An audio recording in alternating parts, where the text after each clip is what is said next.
We are less than 48 hours away from the Detroit Lions hosting the Tampa Bay Buccaneers in the divisional round at Ford Field. And I was there during the wild card round. It was an experience that I will never forget. I don't know. I think the only thing that could top it would be this game here and then the NFC title game coming up in 2 weeks. But the Detroit Lions have to take care of business against the Tampa Bay Buccaneers. And Ford Field came up and showed out, man. We set a new decibel record. We had 133.6 or .8, which was the second loudest dome in the last 10 years and fourth loudest in NFL history. And I think it's going to surpass that. I mean, I had to cover my ears until they adjusted during the first quarter. When that first quarter started, it was insane. And we have a relatively healthy team lining up against the Tampa Bay Buccaneers. This is going to be fantastic. I really believe that the Detroit Lions are going to show up. They're going to show out. Home field advantage is a big thing. Now, we will be having a watch party on this channel tomorrow night, which is Saturday night. We're going to watch the Green Bay Packers against the San Francisco 49ers.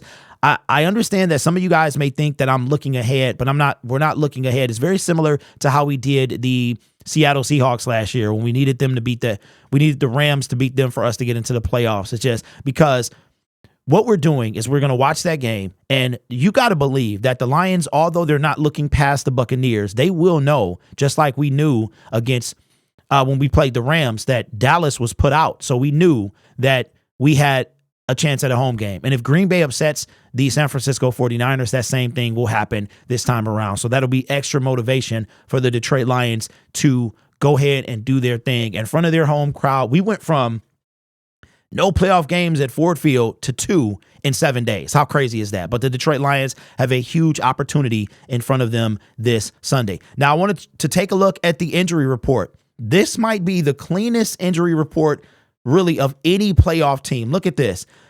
Khalif Raymond is out. He's not going to play. James Houston is questionable, and Sam Laporta is questionable. That's it. It's a shame Khalif Raymond got hurt against that in Minnesota or against Minnesota, man, because he is missing this run. And I hope that the Detroit Lions win and we put him, we're able to play. He's able to play in that NFC title game, because that would be devastating to me for Khalif to help us get here, but then not even participate in any way. But I tell you what, we could have a chance to go to the Super Bowl, and I know he'll play then, right? So James Houston, questionable. Sam Laporta, questionable. He was questionable last week and played. James Houston is going to play. This is it. That's it. 3 people. 2 of them will play. 1 of them will not. That's it. So all tomorrow we'll see is who will be elevated from the practice squad to the active roster for game day. And then, of course, an hour and a half before the game kicks off, we will be able to see the inactives and such. So this is a big deal. I know Baker Mayfield was on the injury report. I want to say Chris Godwin, he didn't practice as well. So the Buccaneers are quite banged up. Doesn't mean that they won't come up and play and give all, because it's win or go home. So everybody's going to play. And you better believe if Khalif Raymond could go, and I kind of knew it was bad because I was there and I saw him getting assisted off. Like Sam Laporta got carted off.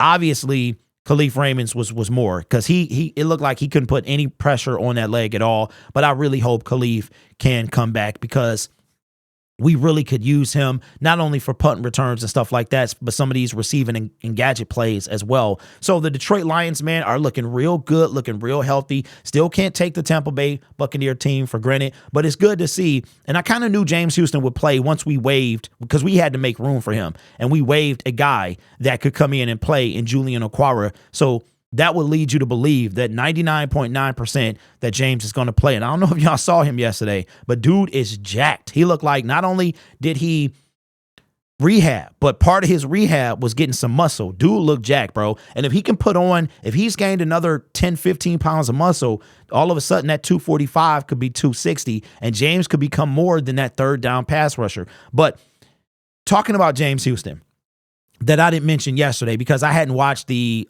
Inside the Huddle with Tim Twentyman, and they interviewed James Houston at the end of that. And they said that James was saying how antsy he was to get out there and how he wanted to contribute. And he mentioned third down. One thing about the Detroit Lions seems like, from Jim Schwartz to Jim Caldwell to the man who shall not be named, and even Dan Campbell, is that third down and longs. It seems like the longer the down, the higher the probability on third down it is that the Detroit Lions are not going to stop the play. It's insane. I've never seen anything like it. James Houston is a third down specialist. He knows that. He knows what his role is. Look for him tomorrow. He will be playing on Sunday. 99.9% sure. And his role is a third down specialist. So that might help one of those 3rd and 16, 3rd and 19, 3rd and 28 from not being converted. Because we know if James Houston can get that little duck move, man, and get from behind you, that he'll get to the quarterback. And he's going to be on the opposite side of Hutch. And Hutch has not had a guy over there since week 2. Like, seriously, Hutch predominantly plays on the left side. Now James plays on typically the blind side. So he's going to come and you know what, man?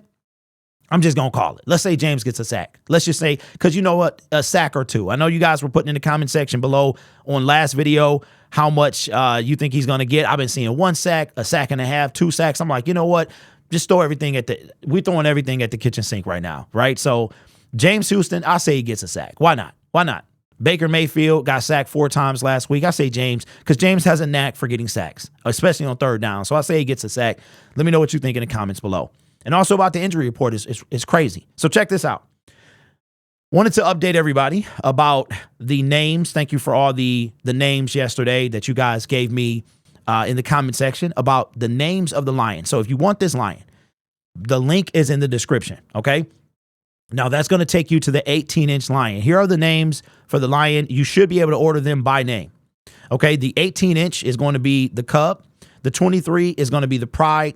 The 34 is going to be Leader of the Pack. And then the 48 is going to be King of the Jungle. And this link here is going to take you to the smallest one, but I assume you can search his sign library and find the names. Now, you can get any size between 18 and 48. You can get it custom made. The prices will vary. You know, obviously, the smaller the size, the lower the price, and so on and so forth. But I would assume that it could be he told me that you can get custom made, and I'm assuming it's anywhere between the standard, the lowest is 18 and the highest is 48, which is this beautiful piece of equipment that you see behind me. In addition to that, don't forget, when we hit 20,000 subscribers, the old Lion, which is the Pride version, 34 inches, that will be given away to a public subscriber when we hit 20,000. I already figured out how I'm going to do it. So it's going to be, I'm going to unveil that once we hit it. Okay. So if you want to be part of the giveaway, you have to be a public subscriber. If you want to know how to do that, all you have to do is your subscriptions have to be public, which means that if I went to your channel, I could see them. And I have a way, when I click on your comment, it'll tell me if you are a public subscriber.